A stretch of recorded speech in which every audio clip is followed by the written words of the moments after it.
All right, so tonight I'm going to unpack 3 mistakes of church follow-up. So as I jump in and talk about the 3 mistakes, I want to first introduce myself. I'm Sandy Coelho, and I serve all of you as a Leadership Development Director at the Baptist Churches of New England. And my email is right there on the screen. And I hope that if you have questions after the webinar, please don't feel free to reach out. And if I don't have an answer or you need to get in touch with someone else, I'll certainly help you do that. So as we unpack this topic tonight, I want to lay a little bit of a foundation, and I want you to think about some things to keep in mind when we think about follow-up. And first, I think that we need to remember that every visitor who comes through your doors is unique. And, what follow-up works for one person, might not be something that works for another person.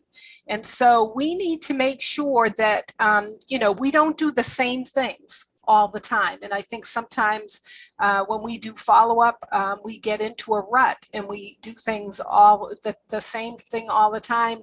We use the same medium all the time.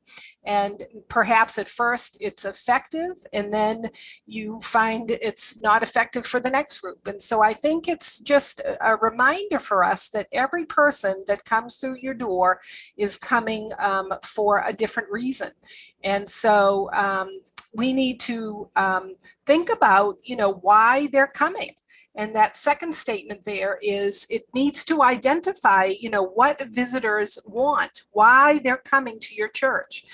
For example, yesterday, our church had a single mom came in with her 3 little children. One was a preschooler and 2 were school-age kids.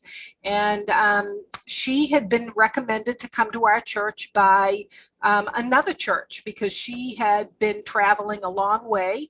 And so, she was not going to her church regularly. So her pastor really wanted to plug her in someplace because she needed the support of a local church. And so, so she certainly was coming not only for herself. She said, I really want my kids to be brought up in church. And so that was her need. And so, we have to figure out as a church, so how are we going to meet those types of needs? How are we going to, make her feel wanted and included in our fellowship so that she wants to stay with her children? And so, we need to make sure that we're thinking in those things, not how can they help us grow our church, but we need to be on the giving side and thinking about how can we help them to grow in their relationship with Christ. And so 2 things to keep in mind there. Everybody comes in with unique needs, and then we need to make sure that we can identify those needs and ask people, what brought you here? And I think sometimes we don't do that. And that's, all about building relationships with people as they come into the door. And that's so important in the follow-up process as well. Now, I'm going to talk about 2 more things. And as I'm doing that, think of reasons that why we don't do follow-up. What are the challenges for us to do follow-up? So write those in the chat as I talk about 2 more foundations I want to lay here. Another one I want us to keep in mind is that that technology is awesome. It does a lot of things for us, but technology can only do so much. And so, relationships are important. But we need to make sure that we're, utilizing our technology. But remember that that's a very limited source that we have, because some churches, I find that's all they use is just technology, and then they skip the whole person to person.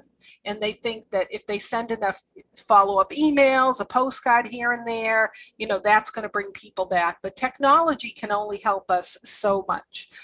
And then the other thing I want you to think about as I lay this foundation. So instead of thinking about this, and I alluded to this a moment ago, that, this visitor can help grow my church. But we need to look at it as, how can I help this visitor get what they need? Just like this young mom that came in yesterday to our church. Now, how can we help her with her need?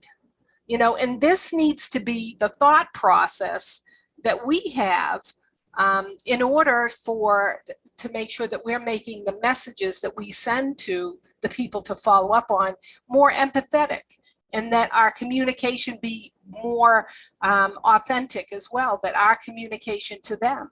So, so I think our thought process needs to change as well when it comes to follow-up. So let me see, a few of you have written in some things that you feel like that keep us from doing follow-up.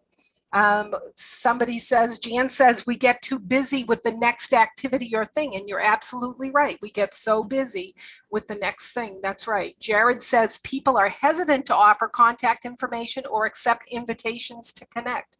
And that's a, that's a real thought, probability as well. People don't want to, they want to be anonymous. That's one thing I found.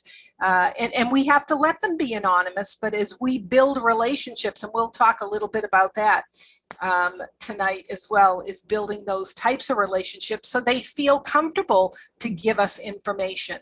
And so those are important things to remember. And Jan, I love your point, is that we do get so busy that follow-up kind of falls off the radar for us. So think about a couple of those things. And Jan and Jared, I'm going to send you something free because you shared in the chat. That's awesome. Thank you very much. So let me unpack the first mistake. And I think the first mistake that we make, churches make, is we don't have a plan. That we don't have a plan. And you're thinking, well, yeah, that's, that seems, primary. Absolutely. And when we don't have a plan, what happens? When we don't have a plan, nothing happens. It's just like scripture says, when there's no vision, the people will perish. So it's a good principle to keep in mind when it comes to follow-up. We need to have a plan from the get-go. We need to have a plan from the get-go. So now I have a plan for this young mother that came in to our church yesterday, because I'm a volunteer at in my preschool, and one of her kids ended up in our preschool. And so I only teach in the preschool every 6 weeks, and it just happened that yesterday was my day. But I always have a plan. And so all the kids were there. We had 3 little preschoolers, and during the class time, we took pictures of them doing a little dress-up things. It wasn't elaborate at all, but one of the things we did was we took pictures, fun pictures of the kids. Now tonight, after I'm done with the webinar, I'm going to print out those pictures, and I'm going to send a handwritten note to every single one of the kids and their parents that came to our preschool class yesterday. And one of them, like I said, was this little boy was there with his mom. And so that's going to be my first touch with them. And so, but I have a plan. I always have a plan. Anytime I do my preschool class every 6 weeks, if I'm in there, I follow up, whether they're first-time visitors or whether they're there all the time. I just want them to know that, want to say hi. So I always try to think of something that I can do right after the class just to make a connection with people. And but I have a plan.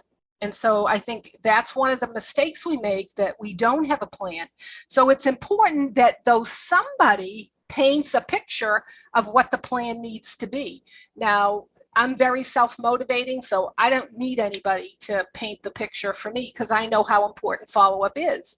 But if you don't have yourself or somebody like me, whoever is heading up like your preschool department, or somebody heading up your vacation Bible school, or somebody heading up your midweek program, somebody who's working with your Sunday morning worship time. Somebody needs to be painting the vision of doing follow-up. How can we make sure that the people that come into our church, get a special touch from us so that we can begin making that connection? What's that going to be? And write some things in the chat if there are things that you've used that have been, very successful and have helped you. Now, Jan mentioned she doesn't want to be too pushy, and then we find that we've waited too long, and that's exactly right, Jan. If we do, but like I said, all I want to do is I want them to know that we had a great time, and that's another thing, that when kids come, or if people have been to worship, we want to make sure that they've had a good experience. So that's why we took pictures of the kids having fun. They were laughing, with the dress up idea. And so it's important that we make sure that we try to do things to make people feel connected, and that they're having a good experience with us. So, and Jared mentions that they have connection cards that are available to people to fill out. And again, it goes back to the fact that sometimes we forget about it. And maybe you have greeters at the front door that greet people as they come in. And maybe one of the things you need to do is when they come in and take a worship folder or a bulletin, if you have that, just say, hey, this is our connection card. If you'd fill it out and throw it in the offering plate, that'd be awesome. One of the things that we do at our church as a follow-up is there's probably about 5 or 6 of us at church who are pretty friendly. So what we do is we go up and actually talk to the visitors that are there, and we try to get information from them. We don't write it down in front of them, but I always ask their name, where they're from. I always like to ask them, where did you hear about our church? And just some leading questions like that, because just in case they haven't filled out a connection card, or in our case, we have a little pull off on our bulletins that people can fill out. If they haven't done that, at least I've got some basic information about them, so I could follow up if I needed to. Because the other thing I try to do is I try to, find out where they live. I'll even, I live around town, so I'll say, now where do you live? And usually they'll tell me their street address. And again, not being pushy by any means, but it just flows out of my mouth, because I'm friendly, trying to get some information, trying to make a connection, because if they live near me, if I live near me, right, I'll say, oh, I live near, near Main Street, or, hey, I live on Bunny's Road, you bet you know where that is. So I try to make conversation. If they live in the next town over and I've been over there to shop or something like that, I'll say, oh, I'm over in Wareham all the time. I love that little restaurant there in the plaza. I get pizza there every time. So, just different ways just to make people feel comfortable, and that they make a connection. And then we have a little boy in our church, and they've been coming for a while. And one day I saw him, and he had a dinosaur shirt on. And I went up to that little boy and I said, are you a paleontologist? And he looked at me and he laughed. He says, how do you know that word? It just was a connection. So every time I see him, I always say, so how's my paleontologist friend today?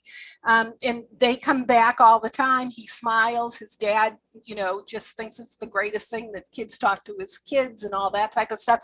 And so you just try to make those natural connections and try to find people in your church that are like that, and share a vision of the fact that we need to be a friendly church. And it's great to have, friends in church that you like, but you know what? By the same token, we need to make sure that we're connecting with other people. So you can call your friends in church at another time, try to build into the DNA of your church, that we need to make sure that we're friendly, because some people will come in and they'll say, nobody ever talked to me. I mean, I went to a church in Connecticut a few months ago and not one person talked to me. And I was there to do training, and nobody talked to me until after the service.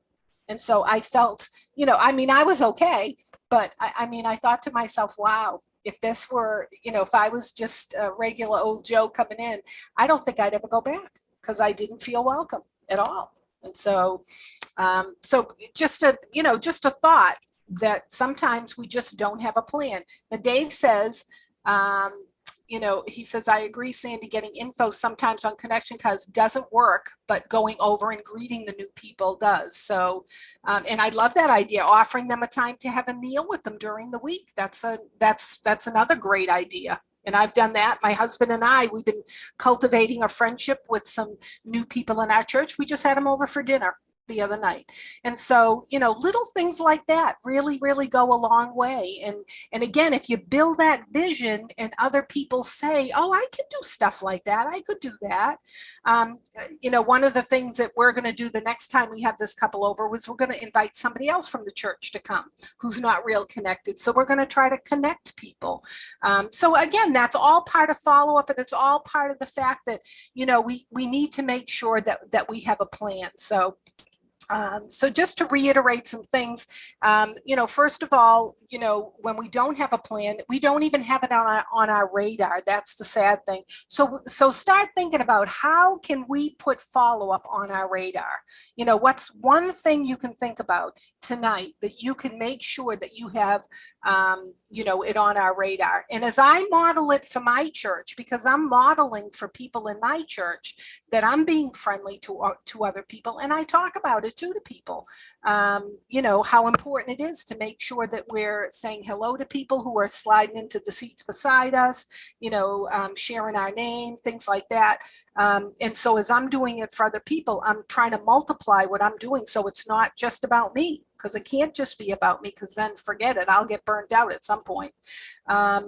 And again, think about the fact that somebody needs to share the vision, and you may, if you're a leader, you may need to think about, well, so how can I start sharing that vision of a follow-up with the other people in my church, so it doesn't always end up on me to do, because it shouldn't. And it doesn't happen without intentionality and hard work. So I go to Sunday school on Sunday mornings. I have to make sure I get out of Sunday school right after it's over, and I go upstairs immediately, because we have 10 minutes before worship, and all I have is 10 minutes to make those connections. And like I said, it isn't just me. There are about 4 or 5 of us in church that are really very intentional about making those connections. And so, but it's got to start somewhere. And again, you need to have a plan. And part of the issue is, and Jan's already mentioned this in her comment, is the fact that we're tired and we're moving on to the next event. And so we have to make sure that when we're planning the event that you're having, whether it's Vacation Bible School or Sunday school, you have to put a follow-up in your plan for what you're doing. That's what I'm doing when I teach Sunday school. When I teach that little class every 6 weeks, I'm putting that into my planning for that class. I'm always thinking, what's one thing I can make sure I do when I teach that's going to help me to make sure that I'm going to follow up with every student that's there. Dave says follow-up should also try to happen from the person they met and not have to defer to the church staff, because they don't know staff are busy enough. And you got exactly, and I was going to say that later, but you're so right. You can't think that follow-up should be done by the pastor. It shouldn't be always done by the pastor. The pastor does enough stuff, trust me, between hospital visits and crises in the church and all of that. And so, the follow-up is, I have a slide on this in a little bit, it's not a solo sport. It's a team event. And so we have to be building that into the DNA of our church, that everybody needs to help a little. Now, I'm not in charge of the preschool ministry at my church, but I'm taking my responsibility. And the one thing I can do is every 6 weeks when I teach, I can make sure that I'm doing something for though for the kids that I come in contact with. And I try to pass that along to some of the other teachers that work on the other weeks too. Now, not everybody's doing it, but they are thinking about it. Well, yeah, I could probably do something like that. So they've asked me a few times to give them a couple of ideas, and I'm happy to share, and we need to help each other but it needs to become, again, like I said, part of that DNA. So that would be the first mistake, I would say. So make sure that if you have questions, please put them there in the chat, because I'll be happy to answer them if I can. Mistake number 2 is not involving others. A lot of churches, again, Jan's already mentioned this, for the fact that we're busy and we're moving on to something else. And so, but I would say a mistake many of us make is we don't involve enough people. And there are people in our churches that we could be involving. And there are people in our church that would do things for us if we would ask them, if somebody would, show that vision and share the vision, and we can get people to do cards. One of the visions I had several years ago when I was doing Vacation Bible School, I'm not the director this year, but a few years ago, one of my follow-up strategies was that we wanted to send a birthday card to every single child that came to Vacation Bible School, whether they were members of our church or they were visitors. And so, I couldn't do that myself. We had 60 kids that came. So, but I had been planning this. I had this vision that I wasn't going to be writing 60 birthday cards. So I bought boxes of birthday cards, and after Vacation Bible School, all I did was run labels of all of the kids that came to Vacation Bible School, and it was a press of the button, because somebody else had put all that data into our system. I pressed a button and I had labels for all of those 60 kids, and I put them out on a table. Or actually, I didn't. I put them in bulletins. That's what I did that week. I put a birthday card in every single bulletin, and we printed 75. So 60 of those bulletins got cards. And I said to the church, I got up on Sunday and I said, look, one of our goals for follow-up this year is to make sure that every single child gets a birthday card, this year. And so we had got their birth dates were available on the Vacation Bible School records. And so that first day, 40 people took cards. So I had 20 left. And so I announced it again the next week. And one lady came over. She said, I'll take 10 of those. I said, awesome. So, all I did was share a vision. She thought it was a great idea. She said to me, now, is it okay if I put a little gift card in there? And I said, you do whatever you want, whatever the Lord leads you to do.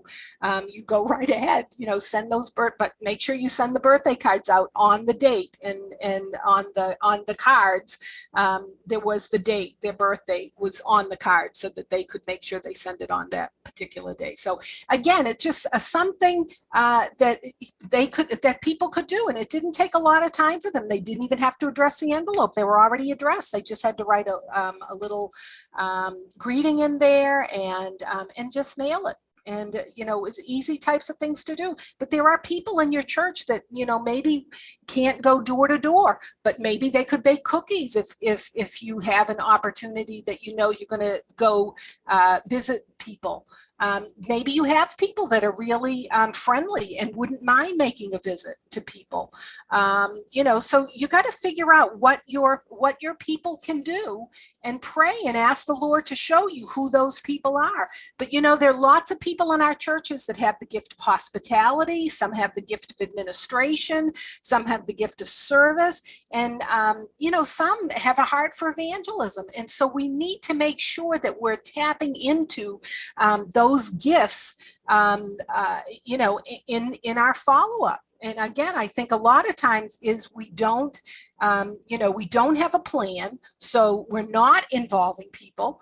And we need to remember there are people who have limited time, and we need to make a plan for them, but get them involved. And one of the things we have to do is make sure that we share it from, from the front of the church. Ask your pastor. There are lots of pastors out there who are very willing to, champion the work of the lay people in the church. And so have him mention it from the pulpit. The pastor, when we did the birthday cards, he took two, and he said, I have my two right here, and that went a long way. So the more you can get people involved, people who could send texts. There are people at home that can't go anywhere, but they'd be willing to send a text or make a phone call, things like that. So there are things that you can get other people to do, but you have to ask them. And it does start with having a plan. You need to make sure that you have a plan for people. So as I said, follow-up is not a solo sport. It's a team event, and we need to make sure that we build it into the DNA of the church, that everybody can be, involved in follow-up. The other thing I mentioned, if you don't share a compelling vision for follow-up, if you do share that, and it needs to be compelling, it needs to be excited. Some lady told me the other day, she said, Sandy, you get way too excited about some stuff. And I said, but I get people to help me. That's what the excitement's all about. And the other thing I tell people is, find the place, the thing in the church that's important to you, and make sure that you are excited about it and that you do get involved. And, and I have to say no to things in my church because I can't do everything. I'd love to do everything, but I have to make sure. And follow-up is one of those things that I am passionate about, because I've seen so many people that leave our churches and don't and never come back because we don't make a connection with them.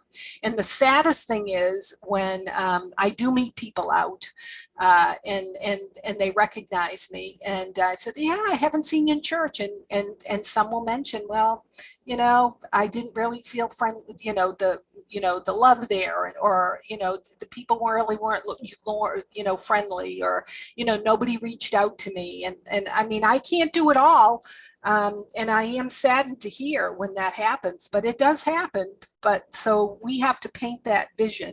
So good. Thank you, Dave. I don't feel bad about getting too excited, but yeah, and you're right, Dave. We have to learn to make sure that we're,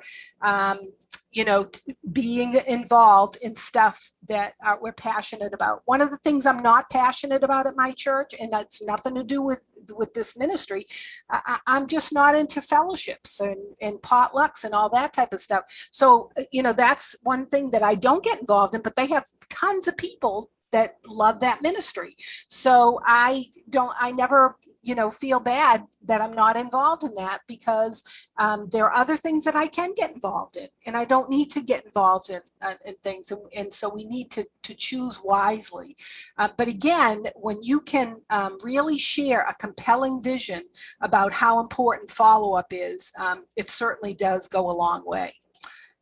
So that's important. And I would say too, pray and ask the Lord for one or two people that could maybe work together, for Vacation Bible School, but do it before it happens and say, hey, this is, and if you have people that are really self-motivated and can, figure it out themselves, then you're good to go. But sometimes you have to cast the vision for those two or three people and say, hey, I've got some ideas, write them down, give it to them, say, hey, pray over this. This is kind of what I'm thinking.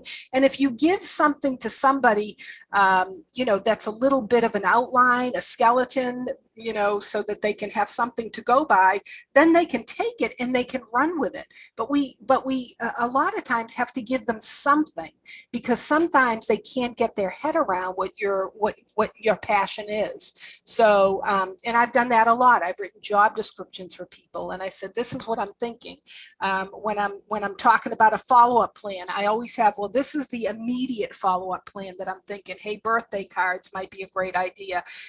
Let's send texts out. Let's send a letter. Let's send a picture of each Vacation Bible School class, as a connection first. And then I always say, and have another event. What's the next event that's going to come up that in that letter we can invite them to?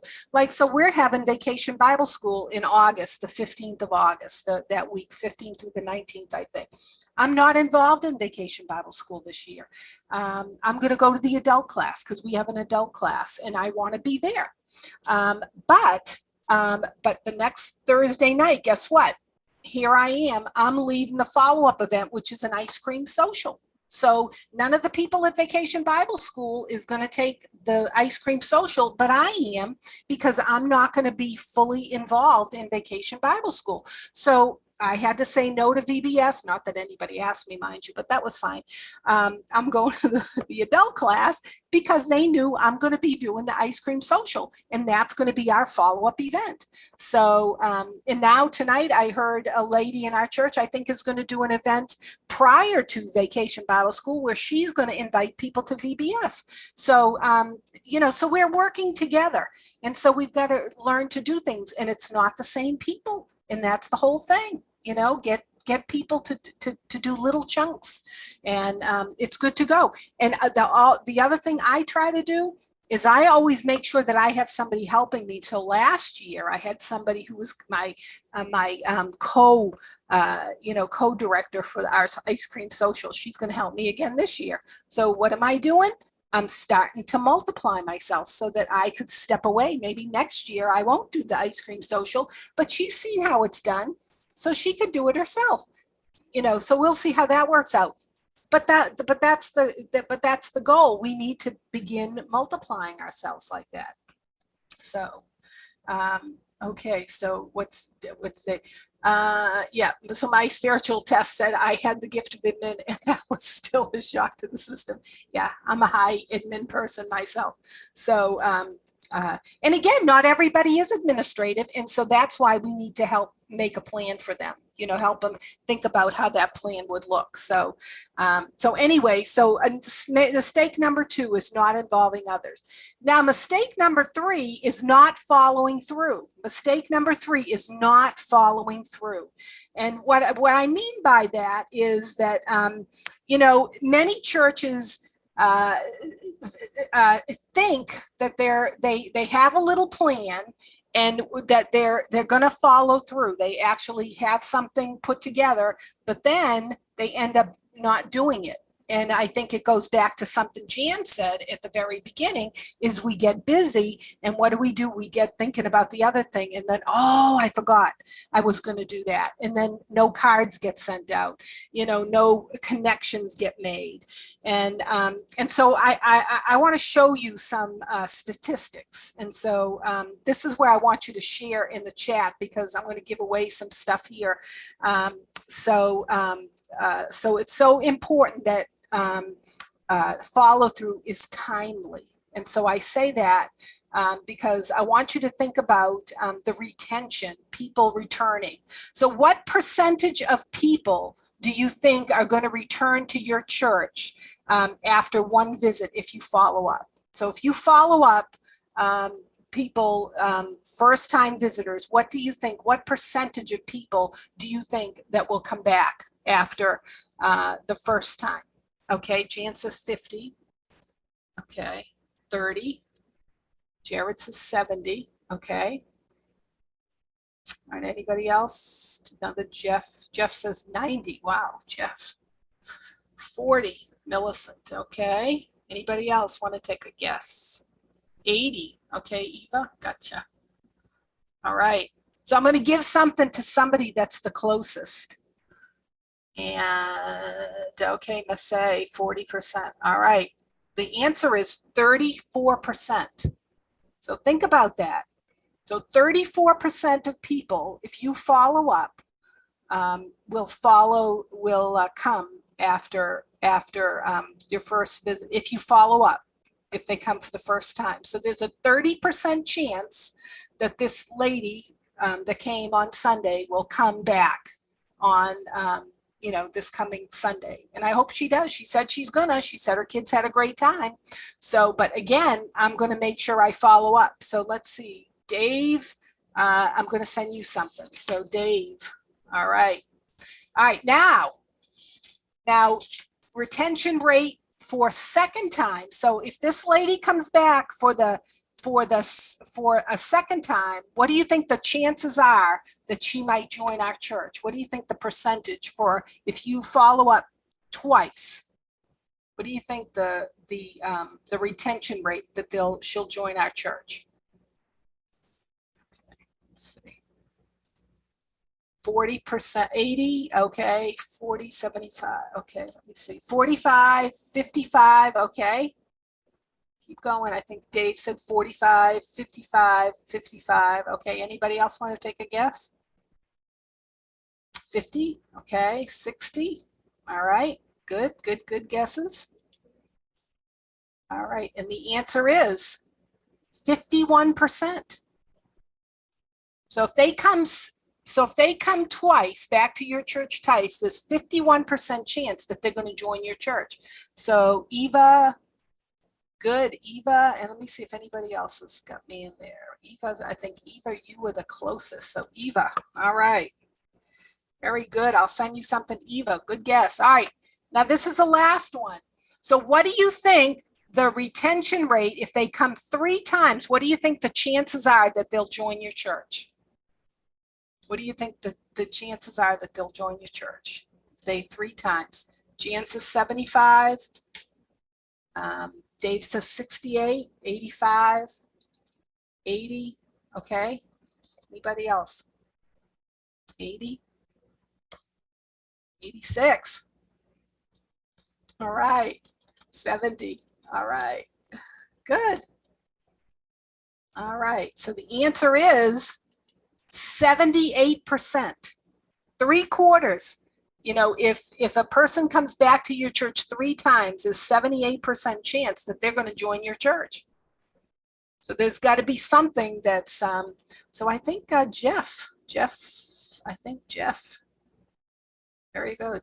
Jeff and Dave. Dave was close too. Oh, Jan. So Jeff, Dave, and Jan. I'll send you guys something.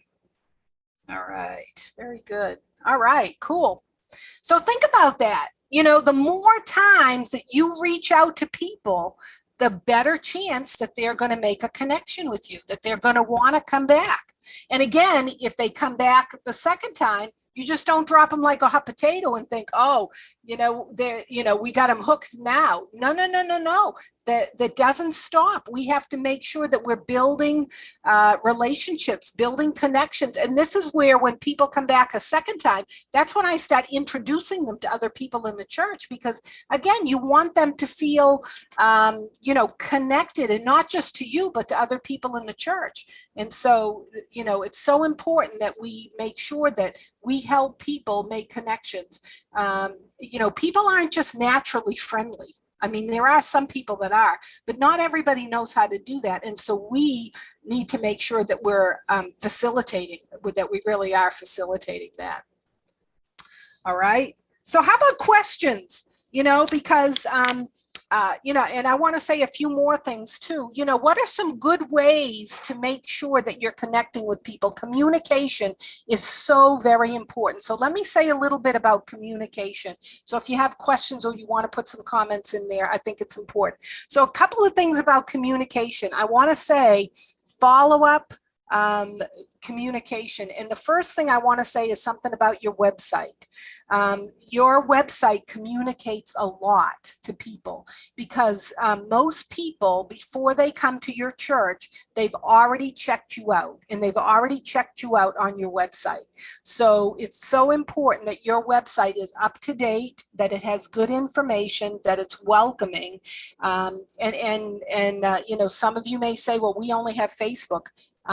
Remember that not everybody has Facebook, and so you really need to make sure that you have a web presence somewhere, because a lot of times people are wanting to make sure who you are. They want to know what you believe, so it really is so important that you you make sure that that your website is up to date. And now I change our website. I'm the web person at my church, and and people know we change it because every week on the very front page we put the date and the sermon title and the scripture the pastor's going to preach that day. So, and if it's Father's Day, I put a Happy Father's Day up there. We celebrated Pentecost. I had that up there. Easter, every single week I make sure I change something. We have prayer requests on there, and I make sure I change those out every week, and people know because I put the date. Prayer requests, updated so-and-so the date. So make sure that your website is up to date.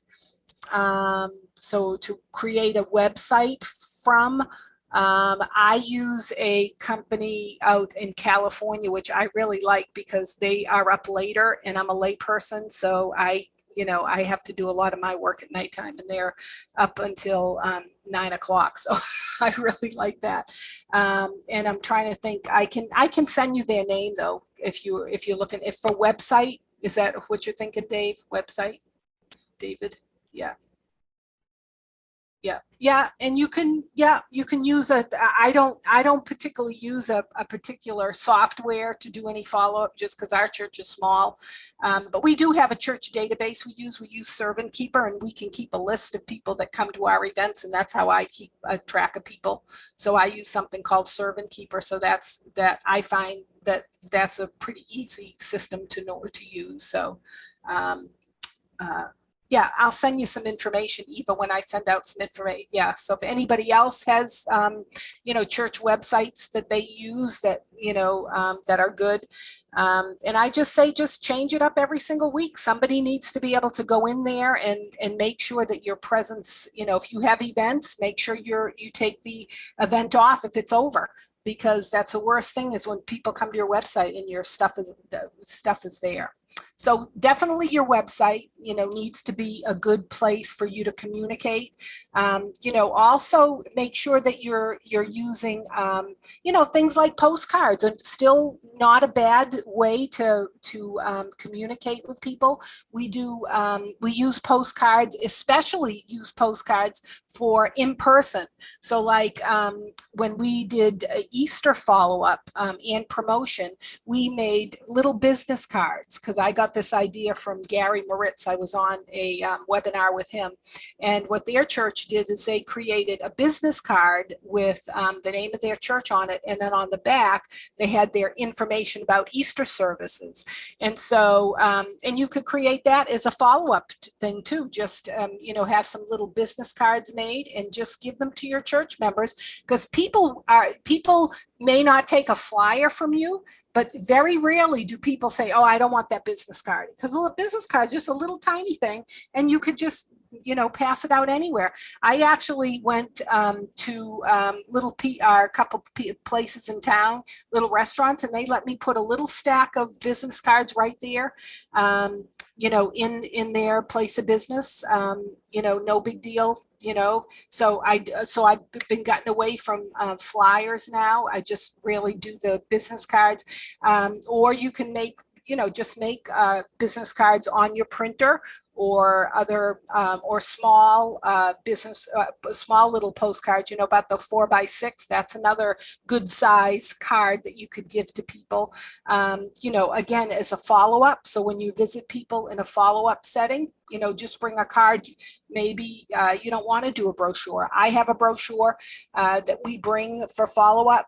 And again, that's another thing. Make sure your brochures are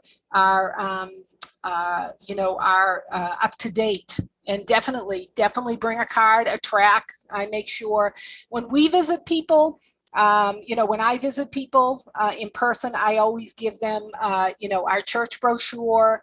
I also give them a little devotional book. I ask them if they have a Bible, and if they want one, I'll make sure they get one. But I don't try to push a Bible on people. But a devotion is always good. We use the Daily Bread. And so that's always a good thing to give to people, when you're doing a visit. If you're going to visit parents, there's a lot of parenting magazines out there. Invest in some parenting magazines you can take with you on a visit. Some churches have done Dunkin' Donuts gift cards, $5 Dunkin' Donuts gift cards. And if you're coming to these evangelism webinars that we're doing, you can get up to $1,000 this year that you can use anything you want. You just have to bring 3 people from your church, have them sign on to one of the live webinars, and boom, you can do that. So that's helpful. Okay, let me see. Dave says that he has a track that everything God wants you to know. Oh, good. And he says, I love that track for welcoming people. Good. So you found something. So it's called Everything God Wants You to Know. So okay, good. Okay, awesome. Calvary Chapel in Manchester is getting the grant. I see Jeff and Jared from my church. See? So there you go. You got $250 for some of these things. And I know some people have, got some others.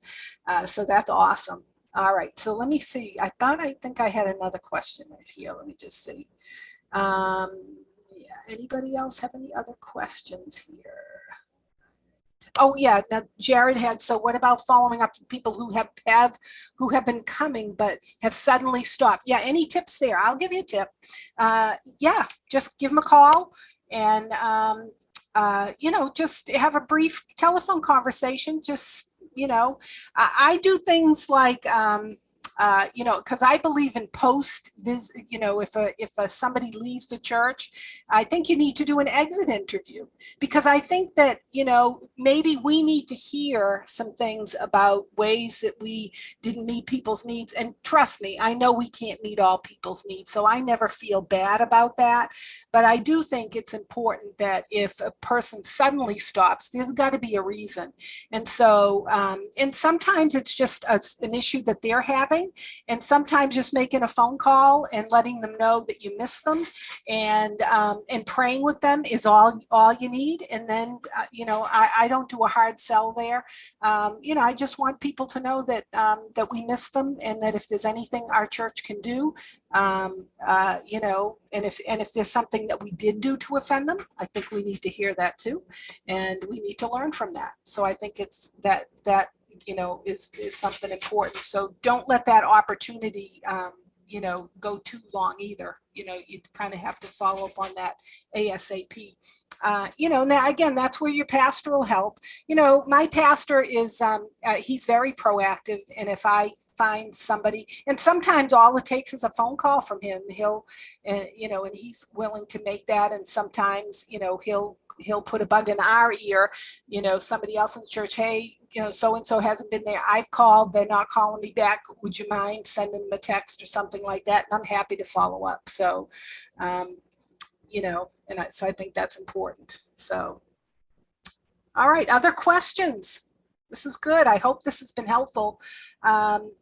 If you want to write something there in the chat, maybe one thing that you'll take away from this tonight, and that might help with your follow-up in the future, please write that. That always helps me to know if I was helpful here tonight.